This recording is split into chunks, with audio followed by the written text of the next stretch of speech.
네, 여러분 안녕하세요. 용환토픽의 용환입니다. 자, 오랜만에 제가 영상을 또 올리게 됐습니다. 한동안 제가 뭐 아시는 분들은 잘 아시겠지만 그 야밤에 이제 라이브를 좀 며칠 동안 계속 하면서 영상을 올릴 어떤 그런 상황이 별로 없었는데요. 네. 영상을 확인해서 또 참여를 해주신 분들, 또 이렇게 영상을 뭐 짧든 길든 또 확인해 주시는 분들 대단히 감사드리고, 오늘은 역시나 오늘도 이제 좀 라이브를 진행을 했습니다. 라이브를 진행한 부분에 대해서 축약을 해서 결과론만 여러분들 보시기 편하게끔 제가 이 영상에 올려드리도록 하겠습니다. 오늘 라이브 영상에서는 프로토 80회차, 그러니까 내일부터 이제 금, 토, 일 주말에 있을 경기들, 일요일은 제외하고요. 네, 일요일은 제외하고 금요일과 또 토요일 새벽에 열리는 유로 예선까지 이렇게 좀 그 라이브에서 오시는 분들과 함께 또 제가 이렇게 좀 배당 없이 제가 가지고 있는 뭐 제가 생각하는 뭐 이런 그 데이터나 이런 것들만 가지고 이제 풀어서 여러분들하고 좀 소통을 하는 시간을 가져봤는데요. 뭐 배당을 보시는 분들한테는 어쩌면 뭐 크게 도움이 안 되거나 혹은 크게 뭐 신경을 안 써도 되는 뭐 그런 경기들일 수도 있습니다. 그렇기는 하지만 뭐 정답은 없죠. 뭐 꼭 배당이 있어야 되고 뭐 배당이 없어도 되고 뭐 꼭 이런 그런 꼭 절대적인 건 없는데, 그래도 배당 없이 제가 이제 앞으로도 축구, 특히나 축구 같은 경우는 여러분들하고 이제 앞서 말씀드렸다시피 제가 과거에 경기력과 그 다음에 데이터만 가지고 축약을 해서 여러분들한테 승무패 요거에 대한 결과안을 여러분들한테 제시를 했는데, 한동안 제가 이제 배당을 좀 참고를 함으로 인해서 저 역시도 조금 약간 좀 적중률이 좀 많이 떨어진 게 아닌가 뭐 이런 생각도 좀 들기도 하고요. 그리고 뭐 굳이 제가 배당을 뭐 저 역시는 좀 재미를 위해서 또 배당을 또 이렇게 유심히 좀 찾아본 이유가 있었는데, 저 말고도 많으신 분들, 특히나 이제 제 이 채널에 자주 좀 관리를 해주시는 데이먼킴님이나 또 데이먼킴님 외에 또 알바트로스님 외에 많은 분들이 배당에 관련해서는 뭐 저보다는 더 훨씬 더 전문가라고 생각을 해서 저는 앞으로도 배당을 과감하게 배제를 하고 기존의 방식대로 경기력과 데이터, 제가 했었던 뭐 요 방법을 고수를 하고 뭐 틀리든 맞든 여러분들한테 참고용으로 제시하도록 하겠습니다. 자, 그리고 이제 그 80회차를 이제 토요일, 일요일 경기, 금요일, 토요일 경기 이렇게 좀 예상을 했는데, 국농하고요. KBL 국농하고 그다음에 이제 새벽에 있어지는 그 유로 예선 이렇게 두 가지를 제가 이제 좀 예상을 해서 결과안이 냈습니다. 그래서 요 영상 안에는 이제 결과만 좀 간단하게 좀 말씀을 좀 드리는 걸로 하겠습니다. 참고용으로만 해주시고요.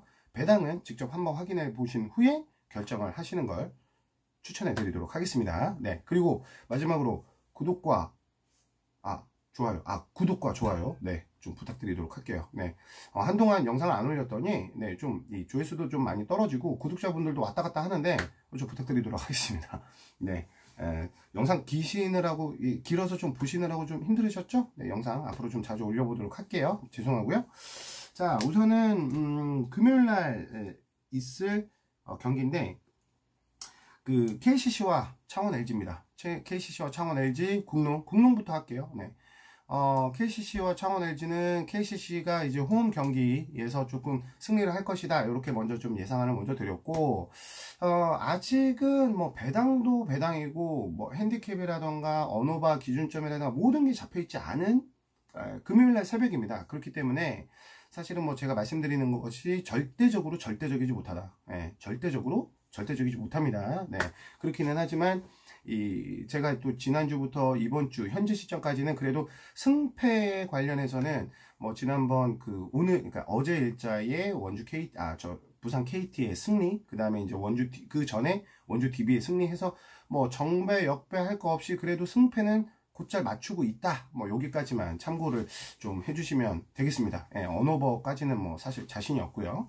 자, 그런데 여하튼 이 전주 KCC와 창원 LG는요, 뭐 많은 분들이 생각하시다시피 전주 KCC가 이길 것이다. 아무래도 유리한 경기를 할 것이다 라고 생각을 하고요. 언어바는 사실은 거듭 말씀드리지만 제가 라이브 때도 몇 차례나 말씀을 드렸습니다. 이게 아직 KBL 같은 경우 리그 초반이기 때문에요. 언어반은 상당히 좀 조심스럽게 가져가야 된다. 그리고 작년 데이터를 또 참고를 하셔갖고 가져가시는 분들이, 이 선택을 하시는 분들이 계시는 것 같은데, 특별히 이 농구 같은 경우는 어떻게 보면은 구기 종목 치고는 좀 상당히 적은 숫자가 또 이렇게 게임을 하는 거다 보니까, 특히 이제 용병 선수의 이 어떤 능력치에 따라서 상당히 이 경기의 승패를 좌우하는 그런 구기 종목 중에 하나입니다. 뭐 대부분 아시다시피. 그렇기 때문에 이 스쿼드의 변화가 있는 팀들 같은 경우는 농구, 그러니까 국내 농구도 그렇고 해외 농구도 그렇고 좀 별도로 봐야 됩니다. 그래서 반드시 작년 어떤 시즌의 결과와 일치하지 않는다. 그래서 뭐 어떤 이 양 팀 간의 상성이라던가 상대 맞전적, 그리고 뭐 지난 시즌에 어떤 뭐 상대적으로 우위를 가져갔다 해도 이번 시즌은 좀 별개로 보셔야 된다, 이렇게 생각하고, 그 다음에 언어바 역시도 뭐 마찬가지입니다. 이 좀 리그가 좀 경기가 좀 어느 정도 좀 진행이 되고 나서 그 팀의 평균 득점이나 실점이 어느 정도가 좀 정해지고 나면 그 다음에 이제 언어바를 좀 추측을 하시는 게 여러분들이 적중률을 높이는데 좀 도움이 될 거라고 좀 예상을 하고요. 자, KCC하고 LG는 그래서 승패, 그리고 핸디 기준점이 어떻게 나올지는 모르겠지만 제가 말씀을 드렸습니다. 만일에 핸디 기준점이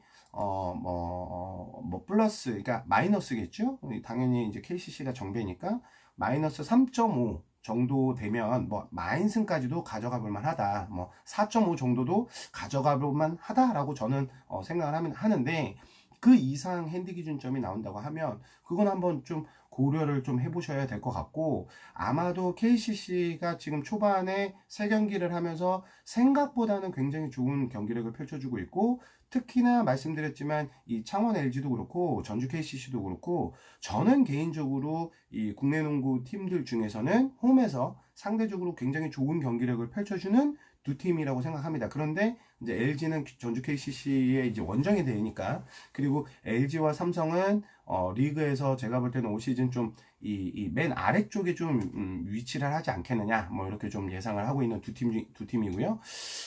여하튼 이제 요 KCC의 좀 제가 일반 승을 좀 말씀을 좀 드렸고요.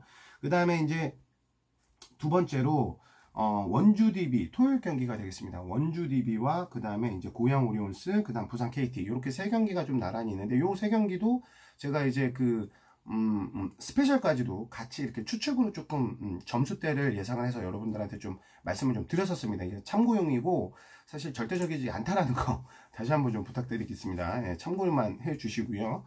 자, 그래서 원주 DB하고 서울 SK는 서울 SK 쪽이 조금 더 유리할 것이다. 그래서 서울 SK 승을 저는 좀 말씀을 좀 드렸고요. 원주 DB가 이번에 저는 오히려 이 두 팀이 뭐 올 시즌에 있어서 좀 탑2에 해당될 가능성이 좀 큰 뭐 이런 팀이라고 생각을 하는데, 지난번 원주 DB에서 허웅 선수가 좀 부상으로 좀 이제 아웃이 됐어요. 근데 이제 이 부분이 좀 이번 경기에 허웅 선수는 제가 볼 때는 좀 출전하기 좀 어렵지 않겠느냐, 뭐 이렇게 좀 예상을 하고 있고, 상대적으로 이상범 감독이 올 시즌 들어오면서 좀 선수들 스쿼드에 좀 변화를 좀 줬습니다. 예.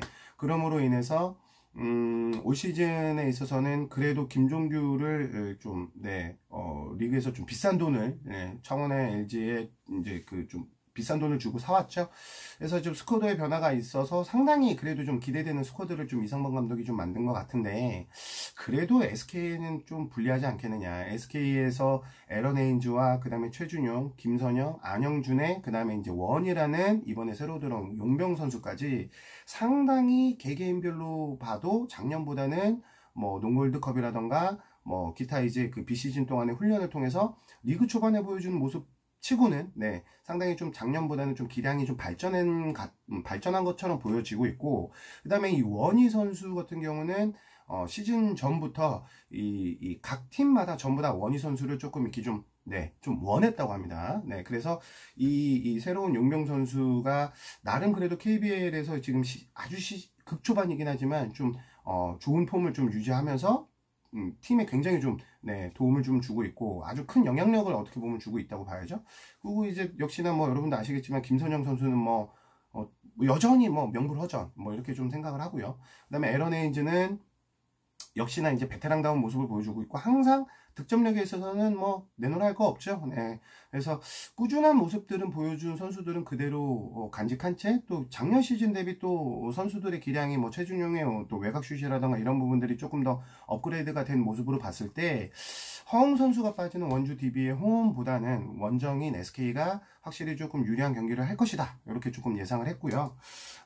그리고 이제 고양 오리온스하고 울산이 더 많이 유리할 거라고 봅니다. 이 두 팀에 있어서의 감독은 추일승 감독과 윤원 감독의 뭐 아시겠죠? 다 이제 또 절친으로 알고 있고, 고양 오리온스는 이제 어제 경기죠. KT와의 홈 경기에서 또 졌습니다. 지고 이번에 또 이제 홈에서 이제 울산 현대 모비스와 이제 같이 경기를 하는데, 뭐 모비스는 지금 아직 경기가 그렇게 많이 하진 않았습니다. 물론 오리온스도 이번 경기가 이제 네 번째 경기가 되겠고요.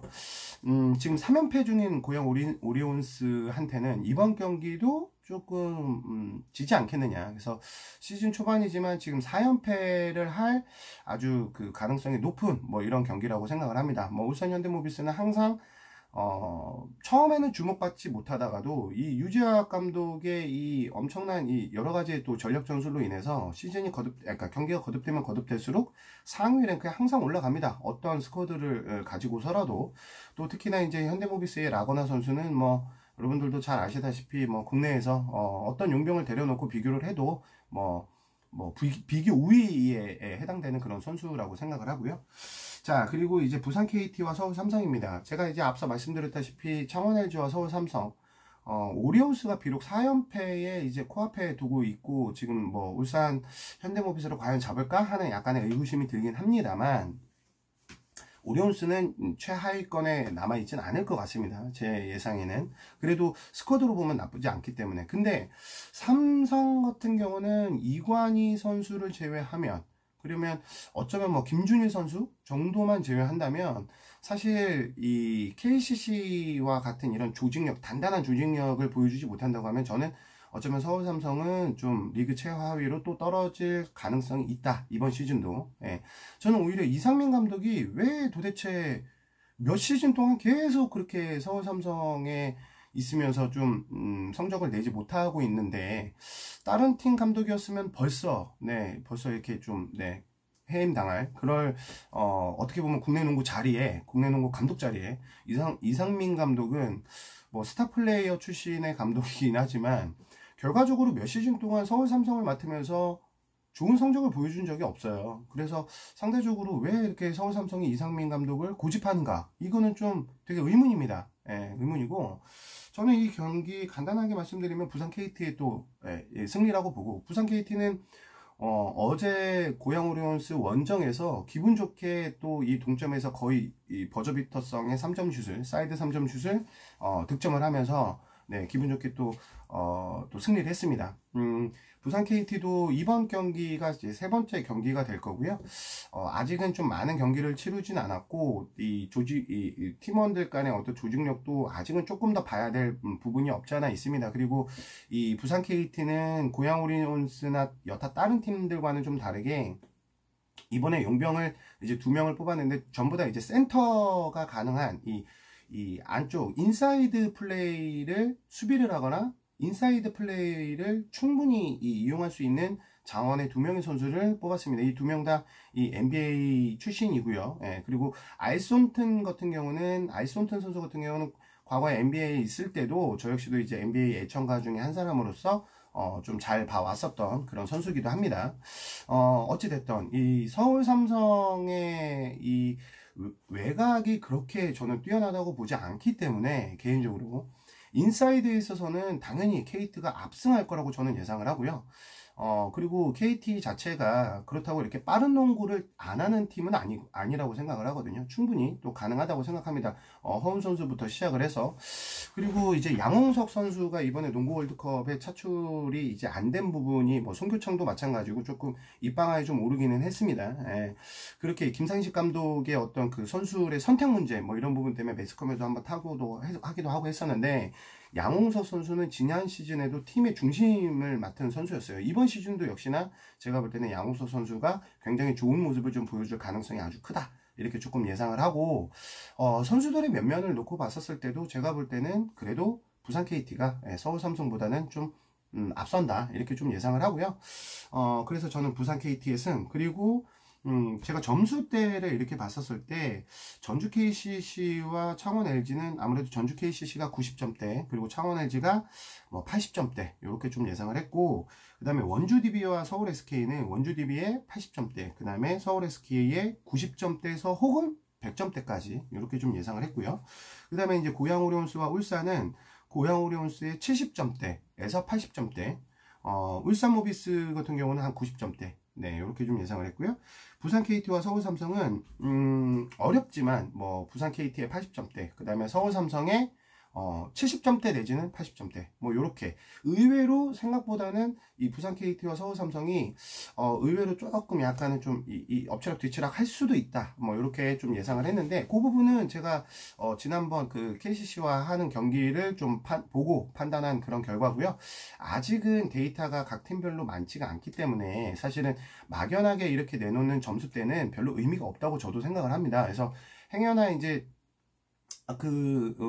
가시는 분들 중에 요 세 경기만 별도로 스페셜만 가시려고 하시는 분들이라면 아마 제가 지금 방금 말씀드렸었던 대로의 점수대라면 배당이 아마 얼마 안 될 거예요. 대부분 이제 정배, 어떻게 보면 정배라고 저는 생각을 하거든요.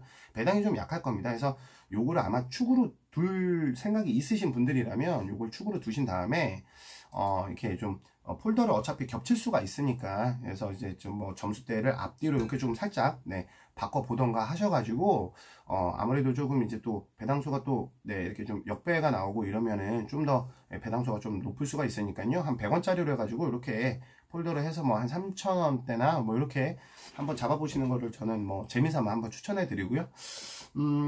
그리고 뭐 또 한번 말씀드리지만, 저는 개인적으로 이제 아까 전에 이제 원주 DB와 그 다음에 이제 SK 이렇게 말씀을 드렸는데, 이 6강 플레이오프라고 치면 이제 시즌 초지만 미리 한번 예상을 한번 해보면요, 전자랜드와 그 다음에 울산 현대모비스, 요 네 팀은 제가 볼 땐 상위 랭크의 상위 순위에 랭크될 가능성이 크다 이렇게 좀 생각을 하고, 그 다음에 이제 나머지 두 팀 정도는 어쩌면 KT와 KGC, 그 중에 그리고 또 하나의 팀 KCC 까지, 요 세 팀 중에 이제 두 팀이 되지 않겠느냐 이렇게 좀 예상을 합니다. 상대적으로 나머지 팀들은 좀 올해도 좀 많이 고전을 하고 또 하위권에 머물러 있지 않을까 이렇게 좀 예상을 하고요. 네, 어디까지 이제 제가 시즌 극초반을 본 1라운드도 채 끝나지 않은 한 서너 경기만 이제 각 팀별로 좀 확인해 본 바에 의해서 이렇게 좀 어떻게 보면 제 개인적인 감으로 이렇게 한번 추측을 한번 해본 겁니다. 자, 이렇게 좀 한번 예상을 해봤고요. 그 다음에 이제 토요일 새벽에 있을 유로컵 경기에 대해서 결과를 또 말씀을 좀 드리도록 하겠습니다. 먼저 몬테네그로와 불가리아의 경기가 있는데, 몬테네그로와 불가리아는 몬테네그로의 승 혹은 무 이렇게 좀 봤는데, 상대적으로 이 두 팀 같은 경우는 무승부가 좀 많습니다. 이 맞대결 전적에 있어서도 이 몬테네그로 홈에서 1승 3무 1패 해서 무승부가 좀 많은 편이긴 하나, 지금 이 두 팀이 지금 무승부를 할 입장은 조금 안 된다. 그러니까 특히나 이제 몬테네그로 입장에서는 이 1승이 지금 절실한 입장이기 때문에, 또 이 다음 일정까지 고려를 한다면 제가 볼 때는 무승부가 좀 많이 일어나는 이 두 팀의 대결에 있어서 이번 경기에서는 몬테네그로가 홈에서 좀 불가리아를 좀 잡을 수 있지 않겠느냐 이렇게 좀 예상을 했고, 불가리아 같은 경우는 좀 작년 10월부로 현재까지 좀 홈이고 원정이고 할 거 없이 지금 승리가 없습니다. 3무 5패 이렇게 좀 한다고 말씀을 좀 드렸는데, 불가리아는 지금 현재 뭐 4연패 중이고요. 상대적으로 이 몬테네그로는 체코한테 지긴 했지만 또 헝가리를 잡아낸 또 최근의 전적이 있습니다. 그래서 제가 볼 때는 뭐 무고사가 있는 또 우리 몬테네그로가 한 번 더 불가리아를 좀 잡아내야 될 찬스에 있고, 또 그렇게 할 수 있지 않겠느냐 이렇게 예상을 하고, 만약에 그렇지 않다라고 하면 이 두 팀의 또 이 역대적으로 좀 보여준 결과가 이제 무승부가 좀 많으니 이 무승부도 어쩌면 가능할 수도 있다. 근데 만약에 이 두 팀이 무승부를 한다면 서로 자멸하는 결과를 나올 것이다. 뭐 이거는 두 팀이 뭐 충분히 잘 있을 잘 알 거라고 예상을 합니다. 이제 유로컵도 이제 절반이 좀 지나고 있는 시점이기 때문에 한 경기 한 경기가 굉장히 좀 중요할 수밖에 없거든요. 자, 그래서 이제 몬테네그로의 승을 좀 말씀을 좀 드렸고요. 그 다음에 이제 체코와 잉글랜드입니다. 이 두 팀 역시도 이제 잉글랜드의 이제 원정승, 이렇게 좀 말씀을 드렸는데, 어떻게 보면 정배겠죠? 몬테네그로도 그렇고, 잉글랜드도 그렇고, 잉글랜드는 이 다음 경기에서 이제 불가리아 또 원정이 있고, 체코 같은 경우는 이 다음 경기에서 북아일랜드와 홈 경기가 있습니다. 그래서 체코는 잉글랜드, 북아일랜드, 코소보, 이렇게 좀 세 경기를, 앞으로 이제 홈 경기를 할 텐데, 지금 잉글랜드는 이 그룹 A조에서 지금 이제 4연승으로, 지금 4승으로, 네, 무와 패도 없는 지금 독보적으로 1위를 차지하고 있고, 상대적으로 체코는 5경기에서 3승 2패를 하고 있어서 주 2위를 차지하고 있습니다.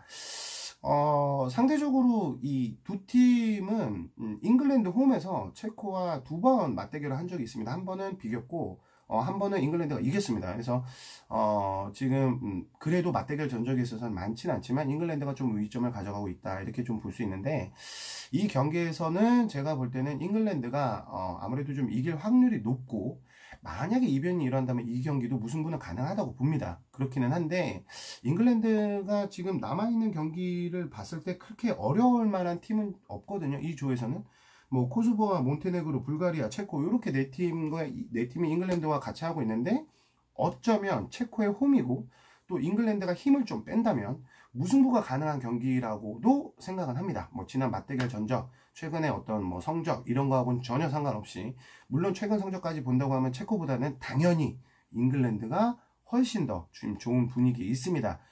지금 패배를 별로 안 하고 있는 지금 현재 상황이고요. 여러모로 분위기가 좋습니다. 라임 스털링, 케인, 뭐 할 거 없이 지금 되게 좋고, 반면에 이제 체코는 과거에 체코슬로바키아가 아니라 과거에 체코에 있었을 때, 최의 전성기 때, 뭐 네드베드도 있고 할 때, 뭐 그럴 때의 전성기가 사실 좀 안 돌아오고 있는데, 체코는 제가 볼 때 홈 경기기는 하지만 이번에도 잉글랜드를 넘기에는 좀 어렵지 않겠는가, 이렇게 좀 예상을 하고 있고요.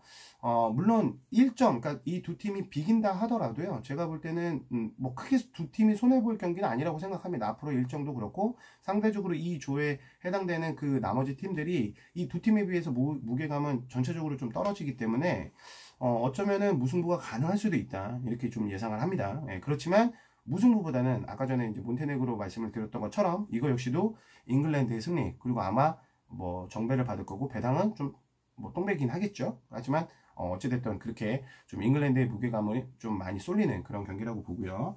자, 그리고 이제 터키하고 알바니아입니다. 이 터키가 상당히 좋습니다. 생각했던 것보다 굉장히 지금 최근 경기까지 좀 찾아보시면, 데이터를 좀 찾아보시면은 터키가 이렇게까지 좀 잘하고 있나? 라고 생각이 좀 들 정도고, 이 프랑스와 한 조에 묶여있는 터키이기는 한데, 지금 이 두 팀이 5승 1패로 똑같긴 합니다. 그렇긴 한데 승점이 같은데 골 득실차로 인해서, 네, 그래서 지금 이제 터키가 지금 1위에 랭크가 되어 있습니다. 프랑스는 아이슬란드 원정을 앞두고 있고요. 그리고 이제 이 다음 경기 하겠지만, 또 이 경기는 터키와 알바니아 경기인데, 생각보다 이 두 팀이 무승부가 굉장히 적은 팀 중에 한 팀입니다. 그리고 또 이 터키와 이 아이슬란드, 프랑스, 요 팀이 있는 쪽이 이제 그룹 H조인데, 해당되는 팀 보면 터키, 프랑스, 아이슬란드, 알바니아, 몰도바, 안도라, 이렇게 6팀이 한 조에 있는데, 재밌는 게 이 H조에는 무승부가 하나도 없어요. 예. 지금 6경기를 모두 각 팀마다 치렀는데 무승부가 하나도 없는 H조라는 거, 상당히 좀 재미가 있습니다. 그리고 역시나 이 터키하고 알바니아 역시도 각각의 팀별로 보면은 아주 오래전부터, 예, 그래서 지금 좀 무승부를 별로 안 하고 있는 이 두 팀이 되겠습니다. 그래서 이번 경기 역시도 저는 아무래도 저는 터키가 좀 이기지 않겠는가. 왜 그러냐? 터키는 지금 조 1위에 있지만 사실은 언제든지 2위로 내려올 수 있는 자리에 놓여져 있습니다. 이 다음 경기가 이제 아이슬란드하고 프랑스인데, 미리 말씀드리지만 저는 프랑스가 이길 거라고 예상을 하거든요. 근데 이제 알바니아도 사실은 지금 3승 3패, 지금 이제 조 4위에 나와져 있는데, 아이슬란드는 4승 2패고요. 알바니아도 사실은 이 경기를 어떻게 보면 해볼 만할 수도 있지 않겠는가 이렇게 좀 볼 수도 있다고 봅니다. 그렇기는 하지만 터키의 최근 분위기, 그리고 터키가 또 이 프랑스와의 또 어떻게 보면 조싸움에 있어서의 우위점을 가져가려고 한다면 어쩌면 터키가 홈에서 알바니아를 또 한번 잡아낼 수 있는 찬스가 왔다. 그렇게 되면 승점 3점을 홈에서 편안하게 가져갈 수도 있겠죠. 아무래도 아이슬란드라는 먼 섬나라까지 가는 프랑스보다는 터키가 상대적으로 약체인 알바니아를 홈에 불러들여서 싸우는 이 경기는 터키는 놓치지 않을 공산이 더 크다고 봅니다. 그래서 무보다는 오히려 승이 더 높을 거라고 생각을 하고, 상대적으로 아이슬란드하고 프랑스는요, 역대전적으로 놓고 봐도 아이슬란드는 프랑스를 이긴 적이 없습니다. 홈에서는 뭐 말할 것도 없고 원정에서도 그렇고 총 14번 붙어서 사무 10패입니다. 압도적으로 프랑스가 좀 앞서고 있기는 한데, 어쩌면은 프랑스가 이 아이슬란드 원정까지 가는 그 원정길이 뭐 쉽진 않을 거라고 생각을 하고, 또 아이슬란드는 아이슬란드 홈에서 프랑스와 이 경기를 하는 역대 전적에서는 3무 2패입니다. 그래서 무승부가 또 이 패배보다 또 하나가 더 많은 상황이고, 이 경기 역시도 어쩌면 무승부가 날 수도 있다라고 생각을 합니다. 그렇기는 하지만 이거 역시도 저는 프랑스 쪽에 조금 더 무게를 좀 두고 있는데요. 이제 이 각 팀별로 경기가 많이 남지는 않았습니다. 이제 아까도 말씀드렸지만 이미 6경기가 끝나고 이제 7번째 경기가 들어가기 때문에 한 경기 한 경기에 따라서 조 1위가 되느냐 2위가 되느냐 이런 또 상황이 놓여져 있거든요. 상대적으로 이제 알바니아부터 몰도바, 안도라 요 세 팀은 조금 이제 좀 이제 유로 본선에는 좀 이 다음 라운드에는 좀 어려울 거라고 보고요. 자, 어찌됐든 제가 볼 때는 터키도 터키대로, 이 프랑스는 프랑스대로 이 각각의 좀 유리한 위치에서 지금 하고 있는 이 경기가, 물론 스쿼드는 각각 좀 비교를 해봐야 되겠지만, 그래도 네임밸류도 그렇고 여러 어떤 상황을 놓고 봐서도 절대 이 승점 3점을 포기할 이유가 없다. 상대적으로 아까 말씀드리는 체코라던가 몬테네그로보다는 더 어떻게 보면은 이 경기는 승패로 갈릴 공산이 큰 이런 경기라고 생각을 합니다. 그래서 무승부보다는, 물론 무승부라는 거는 이 상대적으로 약팀 입장에서의 무승부라는 얘기인데, 물론 공이 둥그니까 사실은 뭐 질 수도 있고 무승부를 할 수도 있습니다. 그렇기는 하지만 상황 자체가 지금 현재 놓여져 있는 스탠스 자체로 놓고 보면 그럴 이유가 별로 없다라는 거고요. 그리고 상대적으로 좀 많이 앞서고 있는 이 두 팀이 경기이기 때문에 저는 어찌됐든 터키와 프랑스는 그래도 똥배기는 하지만 그래도 좀 가져가는 게 좋지 않겠느냐. 그리고 만약에 좀 촉이 있으시다면 그 두 팀 중에 한 팀 정도는 무승부 정도는 뭐 바치시는 것도 운이 좋으면 맞을 수도 있고 이렇게 좀 생각을 합니다. 자, 그리고 아이슬란드가 프랑스가 했죠. 네, 그리고 이제 안도라하고 몰도바. 요 경기, 우크라이나하고 참 리투아니아 경기, 뭐 이렇게 6경기가 남아있는데, 우크라이나는 그냥 넘어가겠습니다. 똥배고요. 우크라이나는 지금 조에서 아주 앞서고 있고, 리투아니아는 조 최하이죠. 우크라이나는 그냥 무난히 홈에서 어찌됐든 두 팀을 잡을 거라고 예상을 합니다. 리투아니아를. 뭐, 말씀드리겠지만, 여하튼, 이 우크라이나도 지금 이제 포르투갈이랑 세르비아가 바로 밑으로 나와 있기 때문에 지금 리투아니아한테 조 1위를 하고 있다고 지금 자비를 베풀 이유가 없습니다. 분명히 말씀드리지만. 그래서 우크라이나는 어찌됐든 어떻게 보면 좀 리투아니아를 좀 잡아야, 또 리투아니아는 또 7연패를 해야 될 공산이 지금 높은 이런 경기에 이런 위치에 놓여져 있고요. 안도라하고 몰도바는 정말 잘 모르겠어요. 사실은. 뭐 두 팀의 맞대결 전적이 있어서 이제 몰도바가 상당히 좀 앞서 있고, 이 두 팀은 한 번 무승부가 난 적이 있기는 한데, 그게 뭐 이번 경기에서도 또 무승부가 날까 뭐 이런 생각이 좀 들기도 합니다. 이 배당은 분명히 이 양 팀이 다 2점대고 가운데는 또 3점대겠죠.